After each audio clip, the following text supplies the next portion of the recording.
Bienvenue dans le MAG sur Sensation Essonne jusqu'au 2 novembre. Ce sont les élections à la CCI Essonne, la Chambre de commerce et d'industrie. 34 000 dirigeants d'entreprises sont appelés aux urnes pour désigner leurs représentants. 40 personnes au final réparties en 3 collèges, commerce, industrie et services seront élues pour 5 ans. Dans le département, 2 listes sont candidates pour ces élections. Celle de la CNDI CGPME 91 et Entreprise Essonne, représentée par vous, Emmanuel Miller. Bonsoir. Bonsoir. Vous êtes dirigeant d'entreprise au Coudray-Montceau et à la tête d'Entreprise Essonne, la liste d'union soutenue notamment par le MEDEF et la Fédération française du bâtiment de l'Essonne. Première question, pourquoi être candidat ? Alors, je ne vous cacherai pas qu'une délégation d'organisations patronales sont venues me voir pour me demander d'être candidat déjà aux élections en vue d'être président de la Chambre de commerce. La vraie raison pour laquelle j'ai finalement accepté, c'est que les chambres de commerce ayant quelques difficultés en ce moment, il y a un véritable enjeu, il y a un véritable défi pour les mettre dans une situation pérenne, et en particulier la Chambre de l'Essonne. Et donc j'ai pensé que pour terminer ma carrière, c'était une façon, je veux dire, à titre personnel, en cas de réussite, qui pourrait être de grande satisfaction. Votre programme s'articule autour de 4 grandes priorités. Comment il s'est construit ? Quel a été votre credo au départ ? Le premier grand point, je veux dire, qui est très important, c'est que nous devons être pour et avec les entreprises. Ça veut dire faire des actions utiles pour les entreprises. Et avec les entreprises, ça veut dire que nous avons besoin d'être absolument unis, tout le monde patronal, pour pouvoir faire des actions où les entreprises sont systématiquement sollicitées. Alors avant que l'on parle de vos engagements, je l'ai dit, il y en a 4, grandes priorités. Un mot peut-être sur la situation à la CCI Essonne. Sur les 5 dernières années, la Chambre a connu 4 présidents différents. Est-ce qu'il est important aujourd'hui de lui apporter une certaine stabilité à cette Chambre ? Bien, c'est évident que cette situation exceptionnelle ne peut pas continuer. C'est la raison pour laquelle nous avions fait une liste d'union avec toutes les organisations patronales. Malheureusement, il y a une liste CGPME qui s'est constituée puisqu'il y a eu un différend entre la CGPME et toutes les autres organisations patronales. Je le regrette parce que ça affaiblit le monde patronal et nous avons absolument besoin d'être unis. Et si je suis président, nous nous arrangerons pour être à nouveau unis, y compris avec la CGPME. Alors vous avez fixé avec vos colistiers 4 grandes priorités. D'abord la promesse de la proximité avec les entreprises du territoire.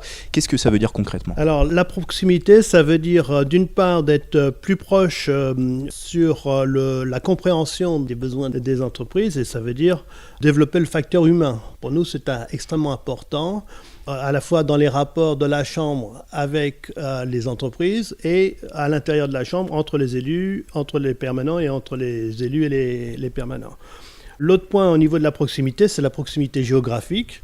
Nous allons être plus proches des entreprises en renforçant l'action des délégués territoriaux. Deuxième priorité, c'est le partenariat. Vous souhaitez renforcer les collaborations de façon à respecter les spécificités locales des entreprises. Donc ça va se faire de quelle manière ça ? Nous avons l'intention de monter ou de développer des conventions. Alors il y a déjà des conventions qui existent, mais on va les renforcer, on va essayer d'être plus ambitieux et on va essayer de rajouter des composantes entreprises, notamment des grandes entreprises, pour donner une action beaucoup plus forte à ce que fait la Chambre, sans pour autant augmenter les moyens.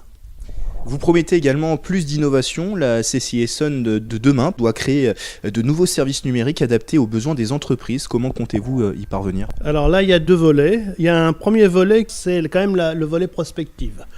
Ces dernières années, il y a des métiers entiers qui ont disparu parce que il y a des évolutions technologiques qui ont fait que il y avait des solutions alternatives qui étaient meilleures.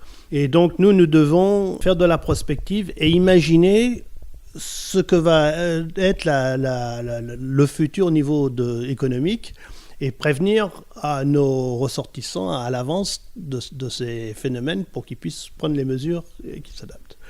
Le deuxième aspect, c'est que nous sommes dans un département très axé sur l'innovation, donc il est évident que nous allons tout faire pour favoriser le développement de ces entreprises innovantes. Nous devons être à la pointe du progrès et absolument non seulement constater ce qui se fait, mais l'appliquer à nous-mêmes. On doit être exemplaire sur ce plan-là. Dernier engagement, Emmanuel Muller, vous voulez renforcer également l'attractivité du territoire. Vous souhaitez faire rayonner l'Essonne pour attirer les talents, les investisseurs et les entreprises.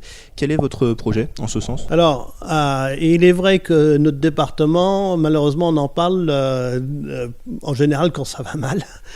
Mais ça ne concerne pas le monde économique, parce que sur le plan économique, nous avons au contraire un certain nombre d'atouts. Alors, on parlait tout à l'heure de l'innovation. On a, je dirais, des initiatives et des choses très importantes qui sont faites. Et puis, on a un certain nombre d'autres métiers qui sont faits dans notre département où on est leader. Donc, il faut qu'on arrive à renforcer ces aspects-là, renforcer aussi la publicité de ça, qu'on puisse vraiment faire la communication et qu'on change l'image de l'Essonne sur le plan économique par rapport à d'autres images qui sont tout de suite plus compliquées à gérer. Très rapidement, avant de refermer cette émission, Emmanuel Muller, on le sait, ces élections à la CCI Essonne sont moins médiatiques que d'autres, mais pourquoi ce scrutin est-il important ? Alors, ce scrutin est particulièrement important. Il faut quand même comprendre que nous avons besoin de représentativité. Quand on arrive à des scores comme la dernière fois où on est arrivé à peine à 12% de taux de participation aux élections, eh bien c'est beaucoup plus compliqué pour un président de chambre de commerce de discuter avec les différents acteurs politiques, publics et économiques.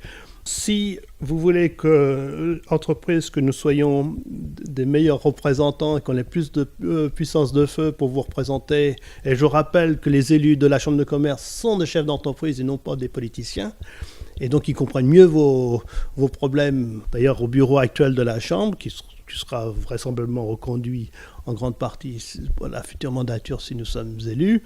La quasi-totalité des membres sont des patrons de leur propre boîte qui engagent leur propre responsabilité. Merci Emmanuel Muller d'avoir été avec nous. Merci beaucoup.